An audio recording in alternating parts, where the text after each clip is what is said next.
नमस्कार बंधुरा और नतून रान्नार भिडियोर संगे चले एलाम। आज के बानाबो सम्पूर्ण निरामिष गाठी कचुर दम।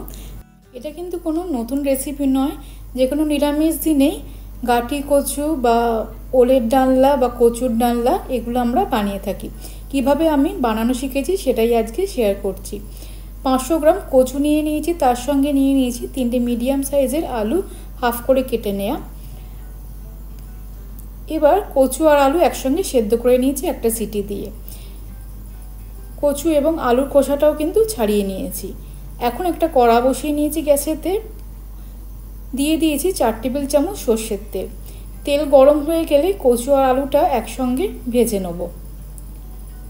5 থেকে 6 মিনিট মিডিয়াম ফ্লেমে কচু আর আলুটা একটু ভেজে নেব। প্রথমে একটা সিটি দিয়ে কচুগুলো দেখে নিতে হবে সেদ্ধ হয়েছে কিনা, তারপর দরকার হলে কিন্তু আবার সিটি দিতে হবে। একটা সিটিতে কিন্তু কচুগুলো সেদ্ধ হয়ে গেছিলো আমার। কচু এবং আলুটা ভেজে নেওয়ার পরে কড়া থেকে নামিয়ে রেখে আবারও কড়াতে 2 টেবিল চামচ সরষের তেল দিয়ে দিলাম। ফোড়নে দিয়ে দিলাম হাফ চা চামচ গোটা জিরে, একটা শুকনো লঙ্কা এবং চা চামচের 4 ভাগের 1 ভাগ দিয়ে দিলাম হিং। তেলটা গরম হয়ে গেছে, তাই জন্য গ্যাসের ফ্লেমটা কিন্তু অফ করে দিয়েছি। ফোড়নটা পুড়ে গেলে কিন্তু তরকারিটা খেতে ভালো হবে না। এখন দিয়ে দিলাম 1 টেবিল চামচ আদা লঙ্কা বাটা। গ্যাসটা আবার জ্বালিয়ে লো ফ্লেমে কিন্তু আদা লঙ্কা বাটাটা 3 থেকে 4 মিনিট ভেজে নেব। তারপরে এবার বাকি উপকরণগুলো দিয়ে দেব। প্রথমে একটা সিটি দিয়ে কচুগুলো দেখে নিতে হবে সেদ্ধ হয়েছে কিনা। 2টো সিটি দিলে কিন্তু গলে গেলে রান্নাটা একেবারে খারাপ হয়ে যাবে, তাই জন্য প্রথমে দেখে নিতে হবে ঠিকঠাক সেদ্ধ হয়েছে কিনা কচুটা। এখন আমি বাকি গুঁড়ো মশলাগুলো দিয়ে দিলাম, যেমন ধরুন হাফ চা চামচ হলুদ গুঁড়ো, কাশ্মীরি রেড চিলি পাউডার, ধনে গুঁড়ো এবং জিরে গুঁড়ো। আর ঝালের জন্য একটু দিলাম ড্রাই রোস্ট করা 2টো শুকনো লঙ্কা। হামানদিস্তাতে একটু গুঁড়িয়ে নিয়েছি। কচুতে একটু ঝাল টানে, যেরকম পোস্ততে একটু ঝাল টানে সেরকম কচুতেও কিন্তু একটু ঝাল টানে। যদি ঝাল খেতে পছন্দ হয় তাহলে কিন্তু ঝালের পরিমাণটা একটু বেশি দিতে হবে। দিয়ে দিলাম স্বাদ অনুযায়ী নুন এবং একটা বড় সাইজের টমেটো কুচোনো। অল্প পরিমাণ জল দিয়ে মশলাটা 5 থেকে 6 মিনিট কষিয়ে নেব। যে কোনো নিরামিষ দিনে কিন্তু আমরা ওল বা কচুর ডালনা বাড়িতে বানিয়ে থাকি। গরম ভাতের সঙ্গে যেমন এই কচুর দম দারুণ খেতে লাগে, তেমনি রুটি পরোটার সঙ্গেও কিন্তু খেয়ে দেখবেন, খেতে কিন্তু খুবই ভালো লাগে। তাহলে মশলাটা আমাদের 8 থেকে 10 মিনিট কষানো হয়ে গেছে। এখন আমি দিয়ে দেবো ভেজে রাখা কচু আর আলুটা। 2 থেকে 3 বার অল্প অল্প জল দিয়ে কিন্তু মশলাটা খুব ভালো করে কষিয়ে নিলাম। যে কোনো নিরামিষ রান্না একটু ভালো করে কষালে স্বাদটা ভালো হয়। মশলাটা কষানো হয়ে গেছে, এখন আমি কচু আর আলুটা দিয়ে দিলাম। সেটা দিয়ে আরও 2 থেকে 3 মিনিট একটু কষিয়ে নেব। কচুগুলো খুব ভালো করে সেদ্ধ হয়ে গেছে বলে বেশিক্ষণ আর সেদ্ধ করার দরকার নেই।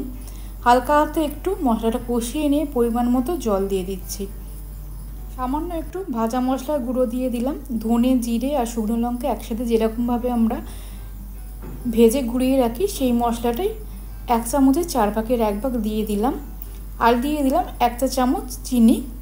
যেরকম আপনাদের মিষ্টি পছন্দ সেই অনুযায়ী চিনিটা দেবেন। নিরামিষ রান্না একটু চিনি ব্যবহার করলে টেস্টটা ভালো হয়, তাই জন্য একটু চিনি দিলাম। যদি খেতে অপছন্দ থাকে তাহলে কিন্তু চিনিটা নাও দিতে পারেন। এবার পরিমাণ মতো গরম জল দিয়ে কচু আর আলুটা একটু রান্না করে নেব। কচু আলুর দমটা যদি একেবারে কষা না বানাতে চান তাহলে কিন্তু জলের পরিমাণটা একটু কম দিতে হবে, আর যদি একটু ঝোল ঝোল রাখতে চান সেই অনুযায়ী জলটা দিতে হবে। পরিমাণ মতো জল দিয়ে দিলাম। এটা আমি কষাই নামাবো, তাই জন্য জলের পরিমাণটা কিন্তু বেশি দিইনি। 5 মিনিট একটু ফুটিয়ে নিয়েছি। তারপরে 5 মিনিট পর ঢাকাটা খুলে হালকা হাতে সব কিছু খুব ভালো করে মিশিয়ে দিয়ে দেবো সামান্য একটু গরম মশলার গুঁড়ো। 1 চামচের 4 ভাগের 1 ভাগ দিয়ে দিলাম গরম মশলার গুঁড়ো, আর দিয়ে দিলাম 2 চা চামচ ঘি। এই দুটো উপকরণ দিয়েও খুব ভালো করে হালকা হাতে মিশিয়ে দেবো। ঘি আর গরম মশলাটা খুব ভালো করে মিশিয়ে দিয়ে আর ফোটাবো না। এবার গ্যাসের ফ্লেমটা অফ করে দিলাম। কচু আলুর নিরামিষ দম আমাদের কিন্তু একেবারে রেডি হয়ে গেছে। এবার আমি পরিবেশন করে নেব।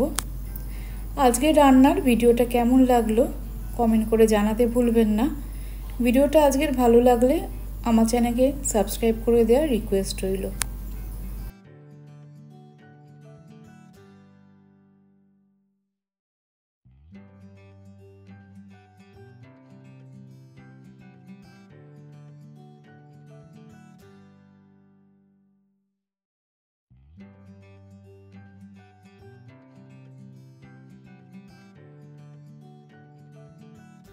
পাশে থাকা বেল আইকনটিও যদি প্রেস করে দেন তাহলে আমি যখন নতুন ভিডিও আপলোড করব সেই ভিডিও নোটিফিকেশান খুব তাড়াতাড়ি আপনাদের কাছে পৌঁছে যাবে। সকলে ভালো থাকবেন, সুস্থ থাকবেন, সকলের খেয়াল রাখবেন। ধন্যবাদ।